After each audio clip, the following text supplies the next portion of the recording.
as he exits. Hello, everybody. This is Rod, your captain speaking. We are currently 30,000 feet in the air, and we haven't even left the airport. We just lit the joint. Just kidding, a little pilot humor there. We like to have fun. Our destination today is Casablanca, Morocco. So everyone, sit back, fasten your seatbelts, and prepare for takeoff. We will be arriving in 6 hours. Seven Footers crew, what is happening? Jarod and Jenna here. You know what it is. If you see tears in my eyes, they are funny tears of joy because Jarod and I were just going back and forth.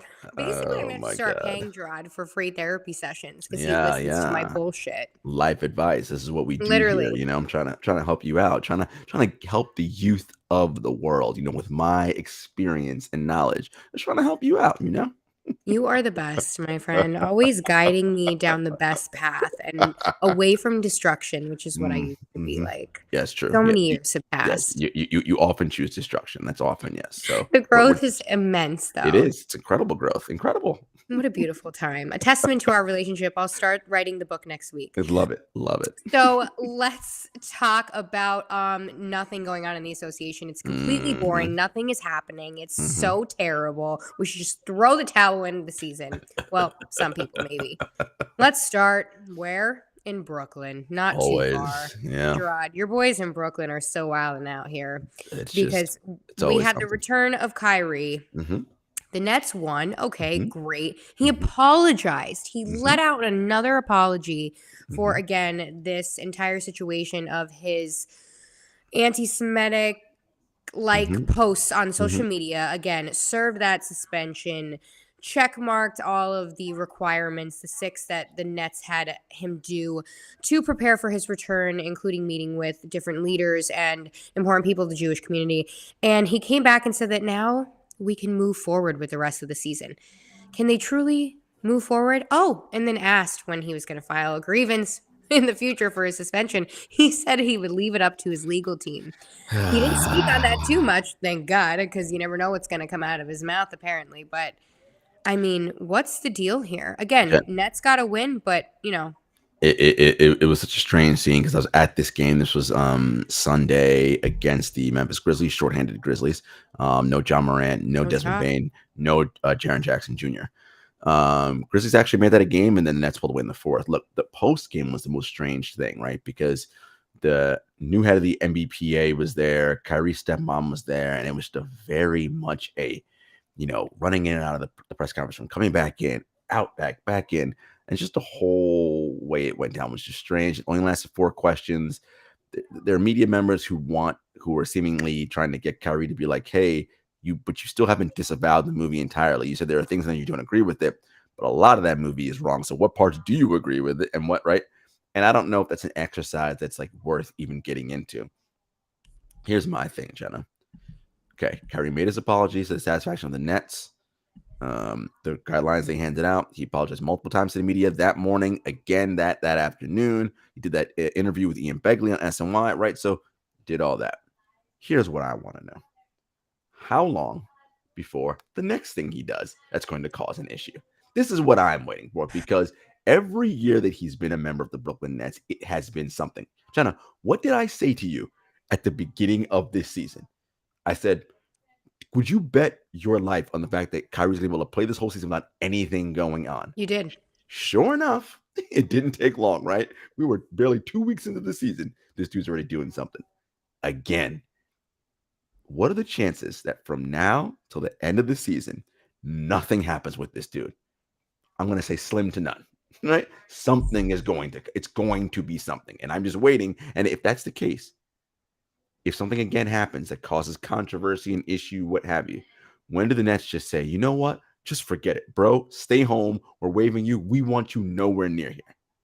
Well, right now, I mean, I feel like the Nets are playing without, my pun, a safety net, because if you think, I mean, they're just banking on him not doing anything at this point. I mean, unless they have some silent agreement that says, you know, you're really like on a performance plan here of some sorts, you know what I mean?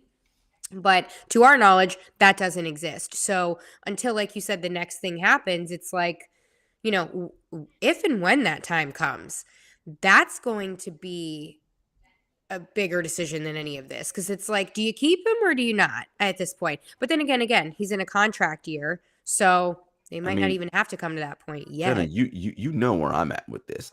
The team should blow this up already. I've been saying it. Oh Look, yeah, you're not about the vibes here. the reality of it is that Kyrie is not going to re-sign with this team anyway. They made that clear.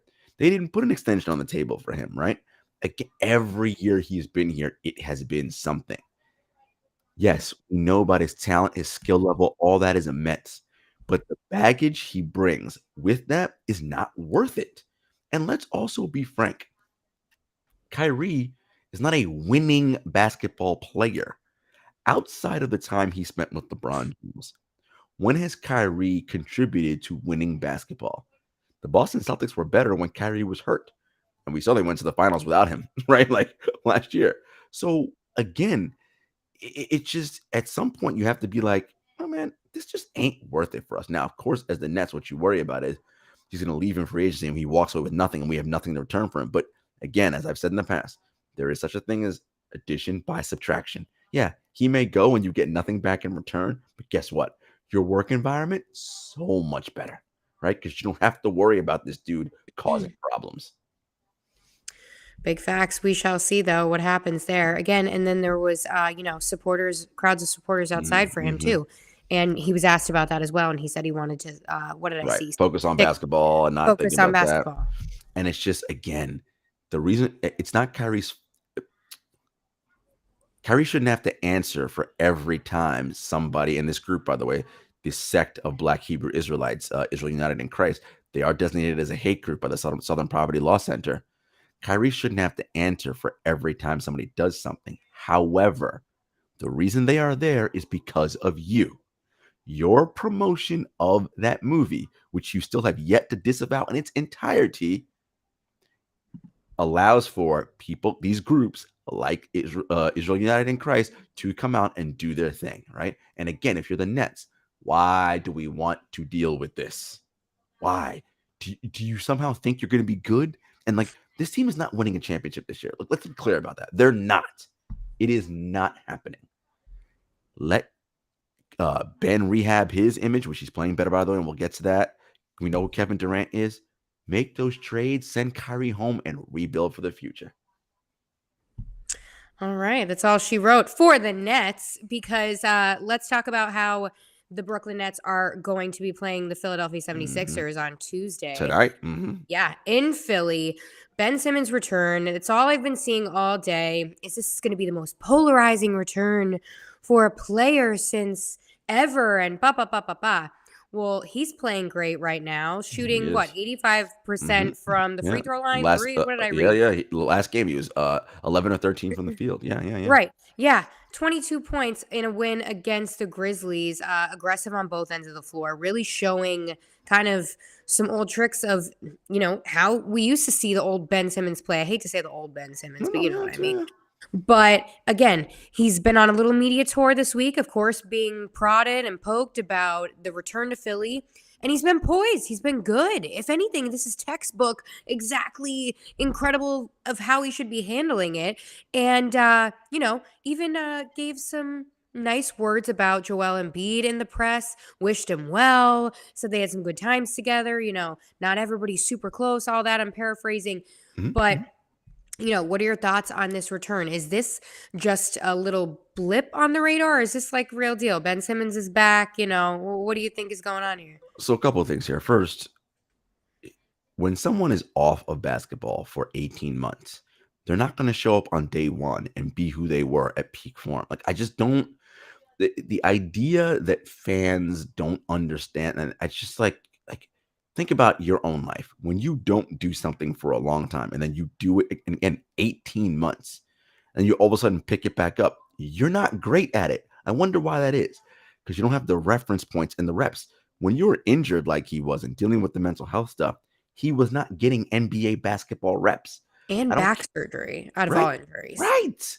So you're rehabbing physically. You're doing nothing basketball related. It's like learning to walk again. You ain't going from 0 to 60 in game one. It's going to take time, and you're seeing it's getting progressively better and better and better. Now, I think he's handling it the right way. He's saying all the right things. I think he's in a good frame of mind and mind space. Obviously I'm at the games and I hear him in these answers that he gives. And Jenna, he seems to really be working well with someone, either a professional therapist, and really focusing on what he can control and day to day. He's not looking too far ahead into the future, what's going to happen down, building upon the positive momentum that he has and taking baby steps and getting better and better and better. The idea is that he regains to who he is by the end of the season as they head towards the playoffs. Because if he's that person, then now we're in a different place, right? Now this team is talking about, ooh, we're pretty good. He has been playing much, much better. In Portland, the Blazers went to hack a bench strategy. He knocked down 3 out of 4 free throws. Like, all those things are happening. Now, as it relates to Philly tonight, it will be an uber hostile environment. Much like when LeBron returned to Cleveland for the first time, much like when Kevin Durant returned to Oklahoma City for the first time. It's going to be loud. They're going to say all kinds of disgusting, nasty, vile things to and about him. That is the reality of the situation. Ben will have to lean on his teammates, right? And get insular and support and protect. Now, here's the advantage he has going for him. The Sixers are going to be without Joel Embiid, without James Harden, and without Tyrese Maxey. That is a wonderful recipe for success, right? The Nets should win that game. Listen, you can say whatever you want. The Sixers aren't whole. It's not a real win, whatever. Listen, you play whoever's in front of you in whatever condition they're in. That's how this works. Everyone deals with injuries, guys in and out of the lineup. The Nets didn't have Kyrie for 8 games, right? I mean, this is how it goes, okay? So it's a perfect opportunity with a team that's down its 3 top guys for the Nets to go in there and make a statement, and for Ben to go in there, play the aggressive way he's been playing. Don't play outside of himself or do anything extra because it's Philly. Continue, as he said, to build on the momentum he has of been playing and continue to play well and build and be aggressive on offense and defense. He does that. Kevin and Kyrie and the rest of the guys do their thing. This should be a Nets win, and Ben can walk out of there feeling happy. Facts. And I mean, going back to the environment, out of all places, Philadelphia. Everybody knows Philadelphia is tough. Really tough. You've heard like other superstars say that they hate to play in Philly because of how intense the environment is. So, good luck to him. I hope it's really not, I hope people are controlled. You know how these people can be. But they won't. And I don't mean Philly and fans in general. Oh, yeah. I hope they don't jump out of I hope no one, look, boo, heckle, whatever. Do not leave your seat. Try to get into throw shit. Stop. It's that's why I was saying, this is a sporting event. What? Really? Right. Calm the fuck. The idea is, Kevin Durant said this numerous times, a grown man going to a game to heckle another grown man at work is asinine and stupid. I agree. When you say it like that, it's hilarious. Think about it, right? It's the stupidest thing I've ever heard in my life. It says more about you and your life than it does about the person you're heckling, clearly, right? That's what that's about. And I don't want anybody in my mentions. I get it. But it's fandom. Yeah, fine. Goodbye. You can be a fan. But you can also be a normal human being as well, right? 2 things can exist at both. Exactly. And last note on Philly, those injuries to their key players, they're no joke a little bit. What do you got? Foot fractures, foot sprains. I mean, talk about the injury bug, and that's no shocker in Philly. This is the NBA, right? I mean, you're going 82-game season. This is going to happen. Guys are going to get injured. Teams are going to be dealing with it. We just talked about Memphis, how they were down all their guys on Sunday in Brooklyn. This is just the reality of the situation. And you don't make any apologies because every team goes through it. No one was crying for the Nets when they were missing all their guys last year and the year. It is what it is. You just deal with it and you play whoever's available. You play and you do your best to get a win and move on. That's it. Onward and upward. Let's talk about something that I cannot believe I'm about to say out loud, but are the Kings a vibe? Because it looks like it. I mean, I can't believe what I'm about to say. They've won their last 6 straight games and they're 5th in the West. The West. What the is going on here? Yeah. I mean, even Kevin Durant's coming out here saying Kevin Huerter's playing like Clay and Steph, 2 future Hall of Famers. He's shooting the piss out of the ball. No, listen, look. The hell? The Sacramento Kings have the number 2 offense and adjusted offensive rating in the NBA. Number 2. Now, their defense is 28th. So they need to get better at that. But they are scoring the ball, Jenna. De'Aaron Fox is a nightmare. He's getting downhill, scoring at the rim. Happy for him. Kevin Huerter hitting threes. Keegan Murray, rookie. DeMontis Sabonis. I mean, Rashawn Holmes off the bench. I mean, they got guys that can just fill it up, and they're playing with pace. Mike Brown is they're racing to the corners and just filling up shots. Harrison Barnes. I mean, look, that's a tough team to play. And the way they're shooting right now, you don't want no part of that. Look, Jenna, we have to officially move them. They are no longer a dumpster fire. That label has been taken off of the Sacramento Kings. They are no longer a dumpster fire team. Mike Brown has got this team playing hard. We saw them last week on TNT. They put up 150-something points in the Nets on national TV, right? I mean, they shot the ball extremely well that night. Like, everybody was scoring. And when you play with that pace and you're able to score inside, outside, and Malik Monk off the bench, I mean, it's just everywhere they turn, they got someone who could fill it up. They're a tough team to play offensively. Now, I do believe, Jenna, they'll make the playoffs this year. You know, the challenge, of course, is going to be, can they defend? But no need to look ahead. Sacramento Kings haven't made the playoffs in like 20 years. So I want the Kings fans to be happy right now. Love the product they're enjoy. Have a great time. Look, you fans have suffered a long time. It is finally exciting to see good things up in Sacramento. I'm rooting for Mike Brown to do a good job there and turn that team around, because it'll be fun if Sacramento's a really good team. Facts. Mike Brown, that's one of the best things that ever happened to Sacramento. And, not giving credit to the roster, because it's, they're putting in work. But this is a prime example, and I love when we see these kinds of things, of coaching. Specific coaching making a difference. So love that. Love what's going on there. Can't believe it. They are a vibe, but they are. And let's talk about another surprising thing in the West. The Jazz, they're number one in the West after trading away all their stars. Everybody thought they were going to tank this season, including yours truly. And here they are. And now they're reportedly interested in trading for John Collins. So do you see a future deal with the Hawks happening? I mean, it could be. Look, John Collins has been mentioned in trade rumors, I feel like, since he got in the NBA. Like, John Collins has always been available. Literally. As I said last week, Jenna, organizations may want to tank. Players don't want to do that.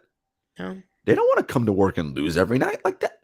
That's not fun. The thing that people don't understand, like, this is work for these people. So imagine going into your work every day, and whatever the equivalent of losing is, you're losing every day you go to work. That sounds like a miserable place to be. I wouldn't want to be in a place like that. So why would these players be? And again, these are the most competitive people in the world. They want to win. Now, the organization and the team may not be good enough. They may not have the right talent and different factors, but the players want to compete hard and win. So look, kudos to the Jazz for doing their thing. Lauri Markkanen, we talked about it last week, is playing well. It'll be interesting to see what Danny does here. I don't know. I mean, look, when you trade away Gobert and Mitchell, that suggests you want to do a full teardown and a rebuild.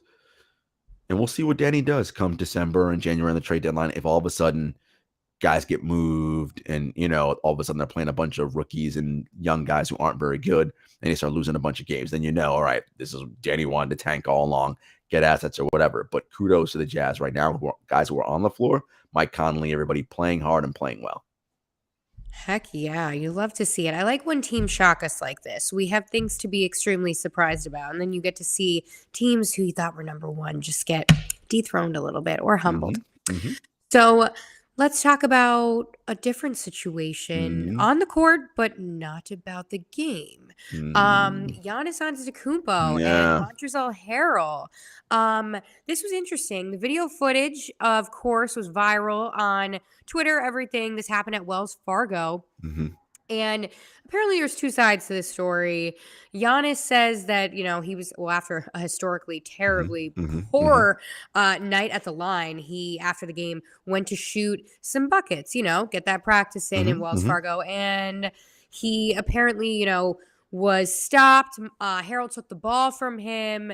There was a ladder that was knocked over because he attempted to move it. He apparently exchanged some words with a Wells Fargo employee that was trying to change the court of some sort.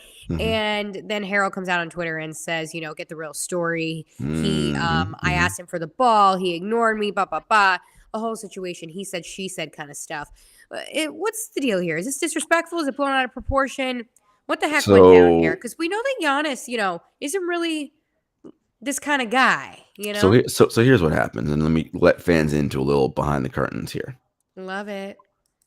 So Giannis, as you mentioned, bad night shooting from the free throw line, 4 of 15, wanted to work on his game. He was on the road in Philadelphia. Now, oftentimes when players want to get in work after the game, they don't do it on the court.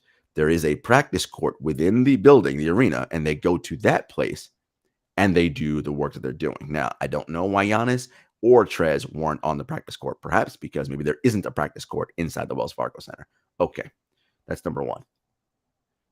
Giannis is shooting his free throws with his assistant coaches. Trez comes out, takes the ball, and doesn't give it back. So Trez already is starting to be petty from the jump. Okay. Petty.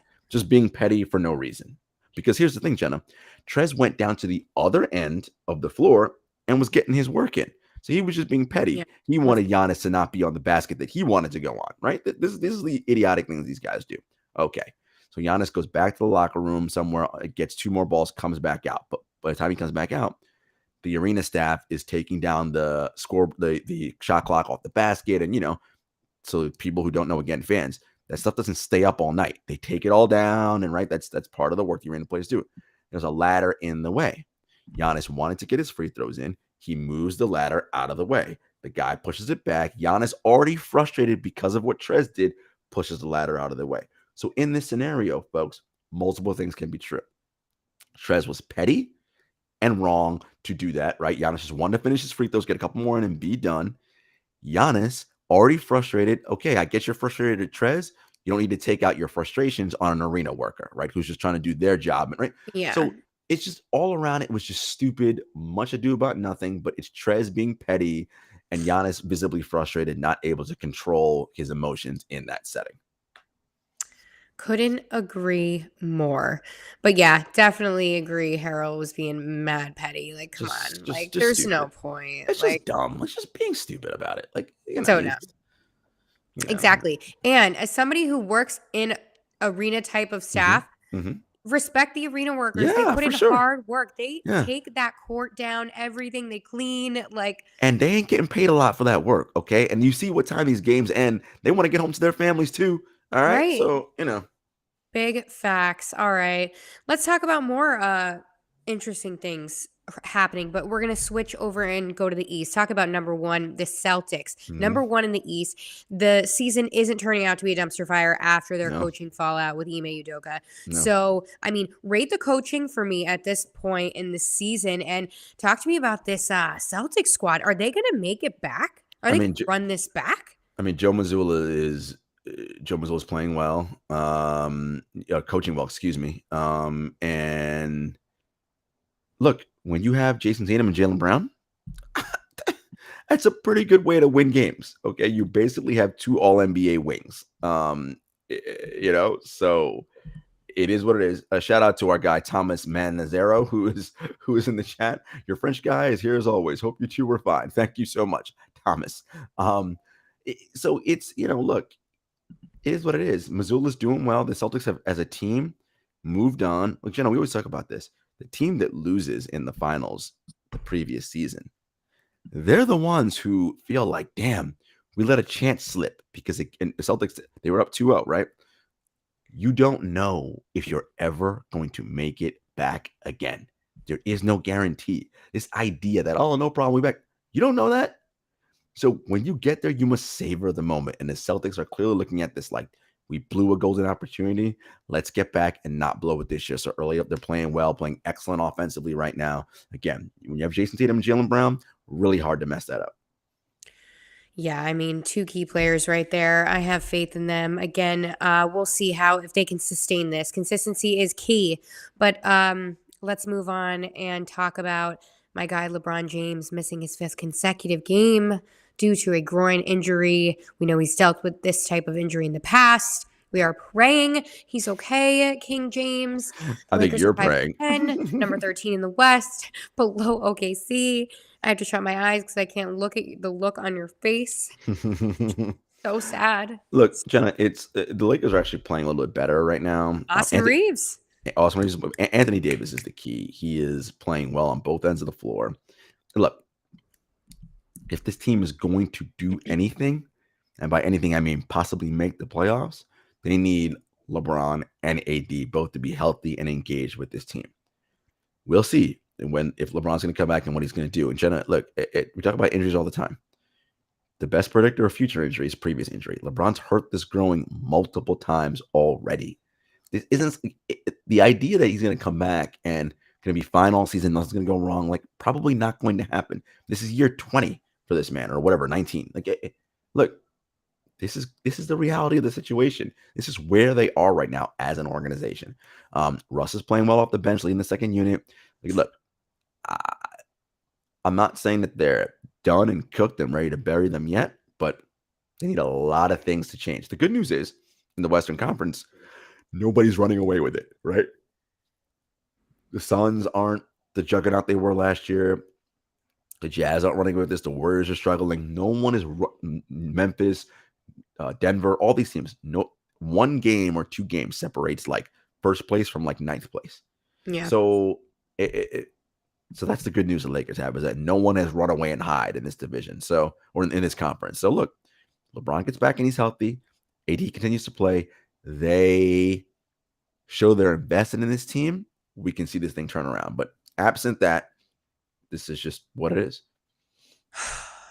Sad times in LA. It's okay. All right. We'll bounce back. We'll just go to Cleveland. It's fine. Just ride that bandwagon. It's fine. It's fine. All right, guys. That is all we have time for today. Keep up with us every single week. We're giving you that quick bite-size recap of the NBA news every week. Tell them where they can find us, Jarod. As always, Apple Podcasts, Spotify, YouTube, Stitcher, SoundCloud, all that. We're at 7footerspod on Twitter, at 7footerspodcast on Instagram. We'll see how long Twitter lasts. We are on Instagram as well. We're at JS Hector, at Jenna Lemon Selly. And until next time, everybody, listen, have a good Thanksgiving. Do your thing. Enjoy your time with your family. And we will see you all next week. Peace.